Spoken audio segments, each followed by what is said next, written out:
So, more Epstein files were released, which most people, myself included, thought were going to be clarifiers. Like, yes, here is the evidence. Here are some direct answers to the questions we have. Here are some more nuanced answers, but regardless, answers. That was a key word in my head when I thought about the Epstein files generally. I think that's a key word for most people because realistically, what is in the Epstein files serves to contextualize, first of all, a lot of people and a lot of events. It's like we're filling in the blanks. So when I heard that more Epstein files dropped or were released, I was hoping that we could come to some general conclusion. I cannot stress the fact that our system is entirely fucking broken. I'm talking about the left, I'm talking about the right. Anyone in the White House at this very time or who has been in the White House, by default, I just do not believe. And what is happening with the Epstein files will illustrate why I do not believe any of these people at all. What a time to be politically homeless. Let's go over what exactly the media is saying, and even that's going to be an issue because I read from 3 or 4 different sources initially, then I read from a lot more, but even just the first 4 sources I read from that were some neutral, some more left-leaning, some more right-leaning, they not only have different perspectives, they are coming to different conclusions to the point where I'm wondering, did you guys read the same things? Okay, so that's how messy this is right now. And that's also why this is so morally bankrupt, because this has turned into a political game instead of looking at evidence, if you ask me. But anyway, needless to say, when they released all of these files, people were obviously going to be focusing on Trump. And while I do think that is valid, I also would like some attention to be given to, I don't know, the hundreds, thousands of other people mentioned who are people who also,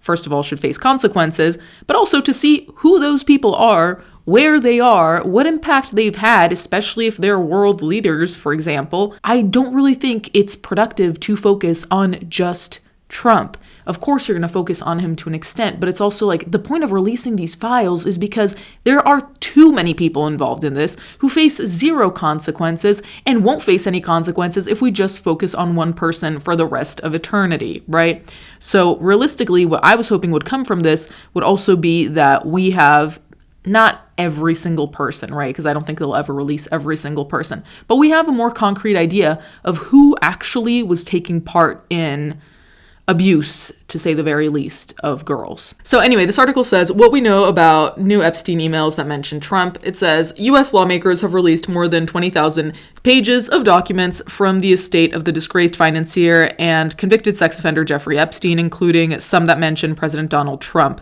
Early on Wednesday, Democrats on the House Oversight Committee published 3 email exchanges, including correspondence between Epstein, who died in 2019 in prison, and his longtime associate Ghislaine Maxwell, who is currently serving a 20-year prison sentence for sex trafficking. They also released emails between Epstein and the author Michael Wolff, who has written numerous books about Trump. Within hours, House Republicans released a massive tranche of documents to counter what they said was a Democratic effort to cherry-pick documents. They said it also was an attempt to create a fake narrative to slander President Trump. The emails were obtained by the committee after it subpoenaed Epstein's estate as part of its own probe into federal investigation of Epstein. The quick thing to mention here, and like I said, I don't really care to make this political because for me, this is not political. Sex trafficking and abusing young girls to me is not political. If anything, it's moral, and anyone who has any degree of morality should see the issue there. I think that whether you're on the left or on the right, if you're a sane individual, you're not in favor of sexual abuse and more. Okay, so assuming we're all on the same page there, what happened with the Republicans and the Democrats here is incredibly messy, because if you have 20,000 pages of documents and then you pick 3 because they mention Trump, and I saw what they said, I'll put them on the screen. I saw what they said. This is not groundbreaking. This is barely anything. So like the fact that Trump is mentioned, okay, make note of it, but like this is not what should be making the news. Can we talk about who else is there and who else is actually accused of things? Because again, focusing on only one person, I fear, will result in a bunch of people just never getting any consequence for their part in all of this. Then the Republicans, in response, dropped the 20,000 pages. Now, the theory here is, as the article states, the Republicans were saying that the Democrats were cherry picking. Then, in response to the cherry picking, then the Republicans released all these pages, and the Democrats to that said that it was a way to overwhelm everyone and that it was kind of a strategy, which honestly, I don't really think it's a strategy because I'm pretty sure the White House knows full well that everyone will be reading that shit closely. And I mean, everyone who's interested will be reading that closely. So even if they tried to overwhelm us with 20,000 pages, the internet has time. We all know that. White House Press Secretary Caroline Leavitt said emails were selectively leaked by House Democrats to liberal media to create a fake narrative to smear President Trump. The fact remains that President Trump kicked Jeffrey Epstein out of his club decades ago for being a creep to his female employees, including Jeffrey. She said Trump was a friend of Epstein's for years, but the president has said they fell out in the early 2000s, 2 years before Epstein was first arrested. Trump has consistently denied any wrongdoing in relation to Epstein. So one of the big email screenshots that's circulating is this one. It's between Epstein and Ghislaine Maxwell, and it says, "I want you to realize that the dog that hasn't barked is Trump. Redacted victim spent hours at my house with him. He has never once been mentioned, police chief, etc. I'm 75% there." Now, the fun thing about this email is that while it is redacted, the victim here is Jeffrey. So we know about this victim. This victim came forward, spoke about it, I believe wrote about it as well. And this victim, as far as I've seen, has never named Trump as someone who abused her or did anything inappropriate. So the concept that this was released with her name blacked out when she's arguably the most famous Epstein victim at the moment is kind of wild because we already know her account. She came forward and shared her account. So why would you redact her name unless you want this email to be perceived in a very particular way, right? This is why I'm saying this is a political game at this point. At this point, I don't think neither the White House nor anyone else, whether it's the Democrats or the Republicans, nobody in the political sphere at this moment, am I convinced, is actually interested in the truth. This is all tactics. This is all smear campaigns. And we're forgetting that we're talking about a sex trafficker, an abuser, a creep to say the absolute very least. So why is this turning into just a political game, which is what this is? Because I do think that redacting this victim's name was an attempt to make it seem like Trump had been inappropriate, which then turns it again into a political thing instead of evidence that is centered in this case, because they're moving the center over to be political because they're turning it to, oh, well, apparently Trump spent time with this girl and therefore all this happened and therefore his presidency.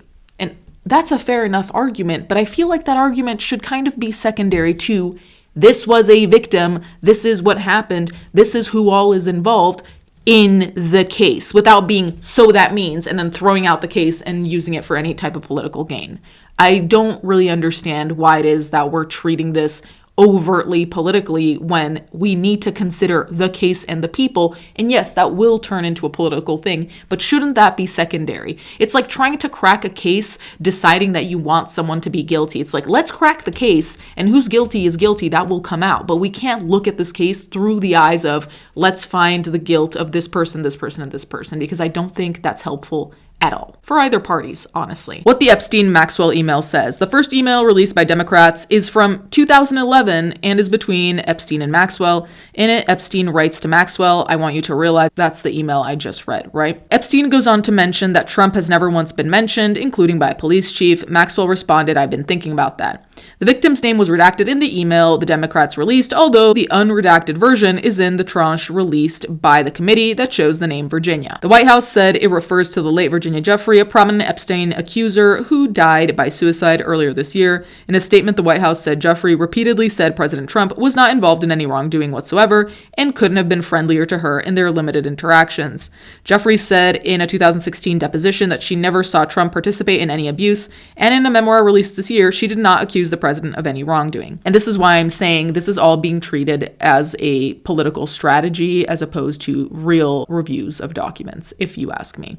Aside from that, I also think it's worthy of mention. What do you mean Epstein wrote in an email that Trump knew what he was doing the entire time and hung out at a house with one of his victims for hours on end? What do you mean that email has been in the possession of both the DOJ and a reporter and Congress this entire time and was only released this morning. What do you mean by that? Why now? Where has this been the whole time? The email is from 2011.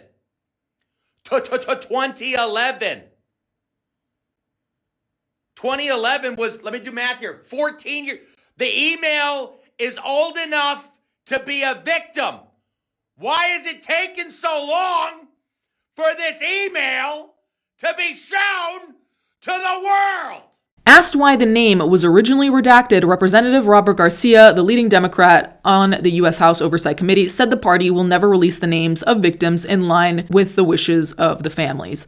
Which, again, I don't know what the Jeffrey family asked for, but at this very point, when we've already heard from the article itself that there are so many publications related to Virginia Giuffre that she wanted to publish herself, I don't really understand why we're redacting her specifically when she's been outspoken about it. I don't know if that's actually counterproductive. What the Epstein-Wolff emails say: in exchanges with Wolff, the author, Epstein discusses his connection to Trump, who at the time was campaigning for the presidency ahead of his first term in office. In a second email exchange released by Democrats, Wolff writes to Epstein in 2015 to notify him that CNN is planning to ask Trump about their relationship, either on air or in scrum afterwards. Epstein responds, "If we're able to craft an answer for him, what do you think it should be?"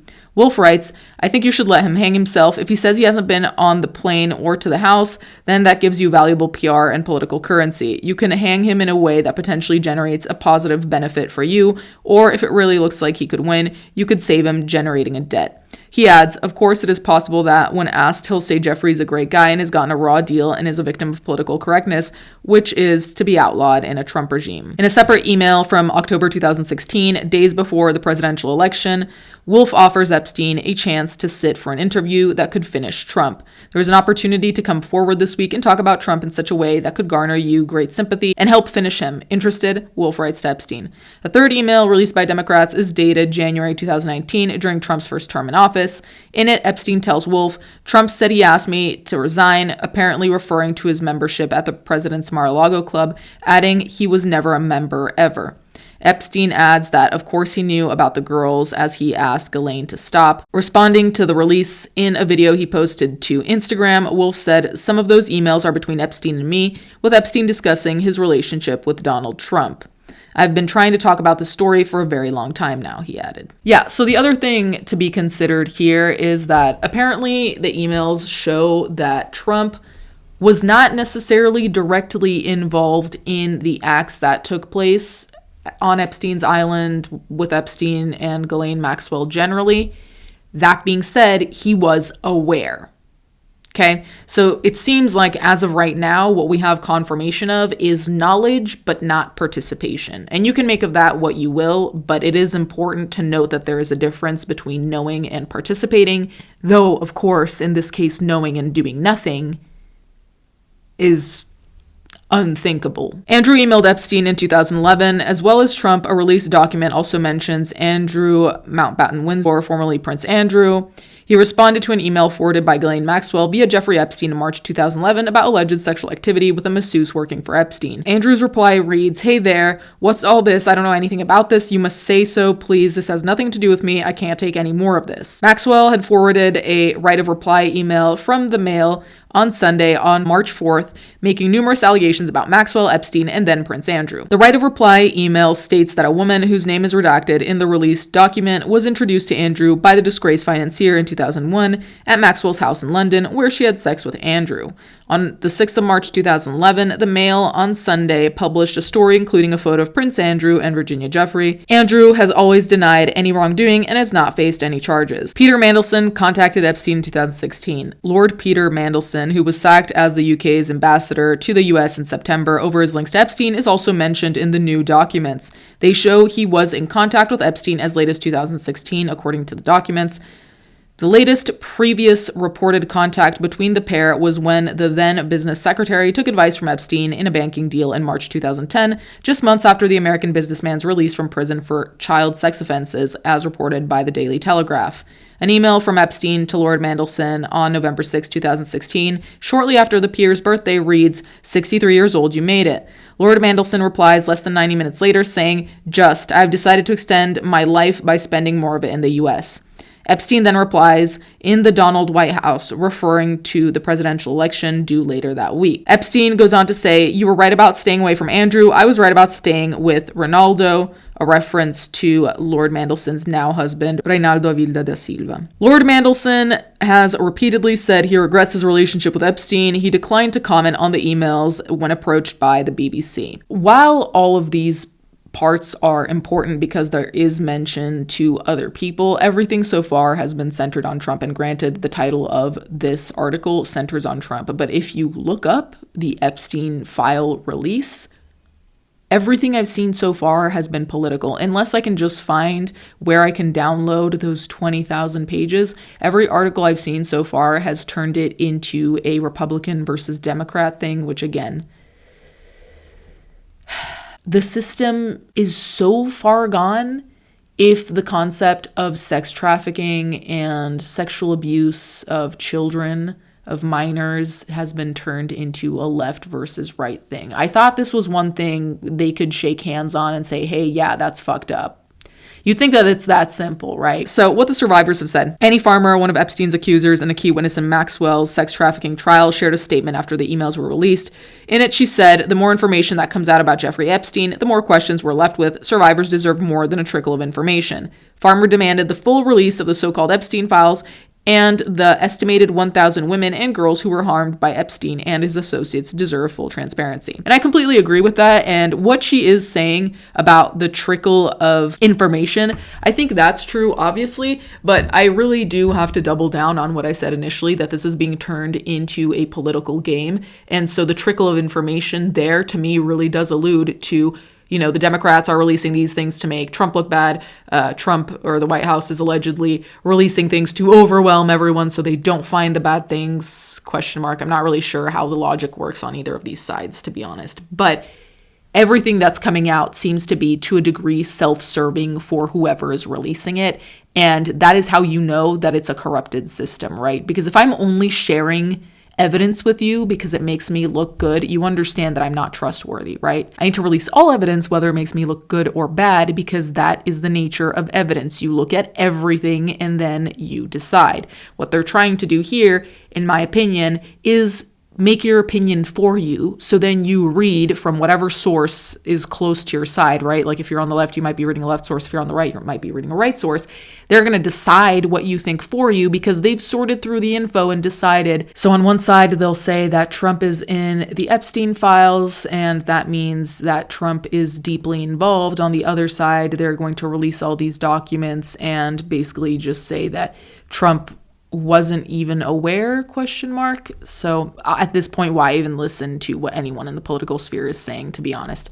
So you guys can let me know what you think in the comments down below. I'm quite disappointed at how all of this is being handled. I'm not surprised, but I really do have to say that all of this has been turned into quite the circus.